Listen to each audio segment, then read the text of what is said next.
What's up everyone, welcome to the Daytona 500 Top 5 DFS Picks video for Sunday, February 19th around 2:30 p.m. Eastern, and we have a milli maker on DraftKings this weekend, so lots to be excited about. And as always, I'm your host Chris Pennell. You can find me on Twitter at ChrisPennell16, and this video of course is sponsored by PrizePicks. In today's video, we are going over general track strategy, how to approach the slate from a DFS perspective, and my top 5 favorite plays on the slate. This video has been recorded post-practice and qualifying, so we do have all the necessary information to make lineups this weekend. And as far as track strategy is concerned at Daytona, there's a reason why people always say to stack the back here, because there's always massive carnage here. Plenty of cars will wreck out, and that's because everyone's in a giant pack, and one aggressive block or one small error can take out half the field at a moment's notice. So setting yourself up for success here is basically starting drivers that start near the back of the pack because they offer you the most upside and the highest floor as well. Rostering any drivers starting close to the front always carries massive risk, and they basically have to either top 3 or win the race depending on where they start. So for the most part, we are rostering drivers starting closer to the back because historically speaking, that is the best way to go. And typically my rule of thumb is if you are using an optimizer or even just hand building, I want 0 to 2 drivers starting in the top 12, 0 to 4 drivers starting from 13th through 24th, and then 3 to 4 to 6 drivers starting 25th on back. And this has typically been a pretty good strategy for me in following the sequence of optimal lineups we've seen over the past almost decade now. It's a pretty typical route you see as far as optimal lineup roster construction is. So that's what I've been following. And one more thing to remember here is that salary is of no concern. I've seen upwards of around $20,000 left on the table for a winning lineup at Daytona. Even over on FanDuel, I've seen where there's a ton, nearly $30,000 on the table there. So do not worry about using up all your salary. And typically, if you are using up all your salary or you like the way your lineups look, it's usually not the best way to go with Daytona. All right, so getting to the picks here, we'll start with number 5. It's going to be a little bit weird this week because we are strictly chasing place differential, no downer points or anything like that. But we're talking Dillon here, $4,000 on both sides, starting all the way back in 37th.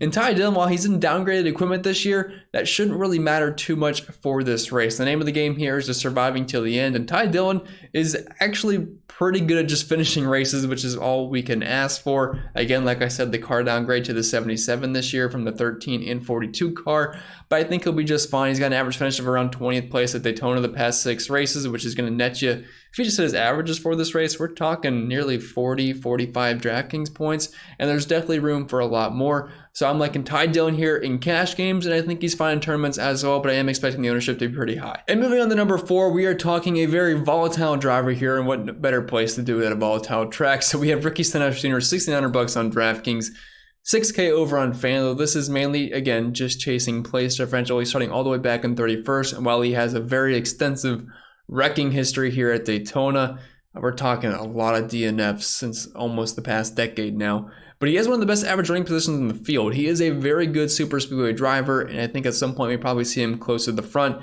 It's just a matter of, can he keep his nose clean? More than likely not, but the upside is certainly there for him. And if he can squeak inside the top 5 or even the top 10 starting this far back in the field, I do like the upside here. The floor is pretty nice. It's not like he's starting mid-pack. This does make him appealing for cash games, which is kind of scary to say for a guy like Ricky Stenhouse. And before we get into our next pick, I have to mention our sponsor, PrizePicks, because they do make these videos possible. And as of right now, for your new user over on the website, you can use promo code AWESEMO to get a free instant deposit match bonus up to $100. And in addition to that, you can get a free month of Stokastic plus Platinum to help take advantage of all the props they offer over on their website, whether it be NBA, golf, NASCAR, or whatever it may be. So make sure you come in, take advantage of the awesome deal that we currently have going. Use the link down below in the description, or go to PrizePicks.com and make sure you use promo code AWESEMO and tell them we sent you. All right, moving on to number 3, we have 7-time, one of the greatest drivers of all time. He's making an appearance in the 84 car this week, but it's Jimmie Johnson, $7,700 on DraftKings, $5,500 over on FanDuel.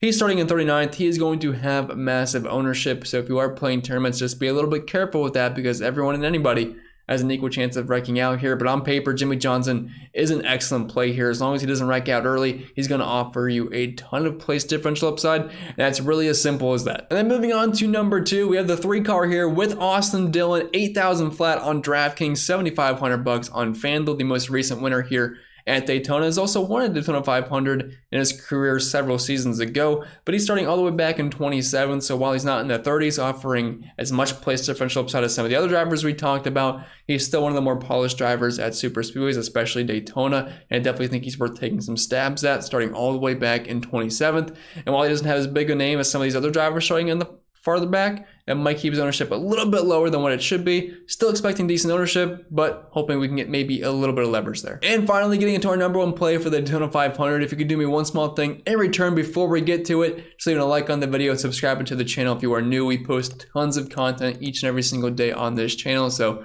we do appreciate the support. We are talking the former Candyman, now in the 8 car with Richard Childress Racing. We have Kyle Busch, $9,600 on DraftKings, $11K flat over on FanDuel. He got wrecked by Daniel Suarez in the second dual race, leading to this poor qualifying, if that's what you want to call it, effort here, starting all the way in the back. But he's going to have absolutely massive ownership, but he's by far the best play on paper. This is one of the best drivers in the field.